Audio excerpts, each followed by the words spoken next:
নমস্কাৰ বন্ধু বান্ধৱীসকল, আজি মই এটা এলেহুৱা ৰেচিপি লৈছোঁ। মোৰ কাম কৰিব ইচ্ছা নহ'লে মানুহটো যেতিয়া মোক মাংস চাংস আনিলে তেতিয়া মই এই ৰেচিপিটো বনাওঁ।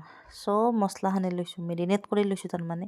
তাৰপিছত এয়া অলপ ডাঙৰকৈ কাটি লৈছোঁ আলু, অলপ বিলাহী, অলপমান পিঁয়াজ আৰু এই গোটা জিৰা কেইটামান লৈছোঁ, দালচেনি, ইলাচি, লংকৈ লৈছোঁ। তেল দিলোঁ, তেল দি কিনে তাতে গোটা জিৰাখিনি দি দিলোঁ, পিঁয়াজখিনিও দি দিলোঁ। ডাঙৰ ডাঙৰকৈ ল পিঁয়াজখিনিও দি দিছোঁ, সৰু সৰুকৈ ল পিঁয়াজখিনিও দি দিছোঁ। অলপমান লাৰি দিছোঁ, লাৰি দিয়াৰ পিছত অলপ ভাজা ভাজা গন্ধ ওলছি না, ওলোৱাৰ পিছত মই ধুনীয়াকৈ ইয়াতে বিলাহীখিনিও দি দিছোঁ। তাৰমানে এইটো ৰেচিপিটোত মই নাম দিছোঁ এলেহুৱা ৰেচিপি। যেতিয়া একো কাম কৰিব মন নাযায় ইনকৈ বনাই খাব আপোনালোকে। তাৰপিছত তাতে মাংসখিনিও দি দিলোঁ, লগতে আলুখিনিও দি দিলোঁ। মেৰিনেট কৰি থৈছিলোঁ যিহেতু হালধি চালধি দিব লগা কথা নাই ইয়াৰ। তাৰপিছত মাংস অলপ সময় লাৰাৰ পিছত এনেকৈ পানী ওলাই যায়, তাতে আৰু পানী দি দিছোঁ। দি পেলাই অলপমান লাৰি দিলোঁ, দি কিনে 2টা চিটি মাৰি দিলোঁ। মাৰি দি পেলাই আৰু একবাৰ খুলি চাই পেলাই দেখিলোঁ পানী বেছি হৈ আছে, সেইকাৰণে আৰু 2টা চিটি মাৰি দিলোঁ। লগতে দিছোঁ তাতে চাউলখিনি দেখাব পাৰি গ'লোঁ।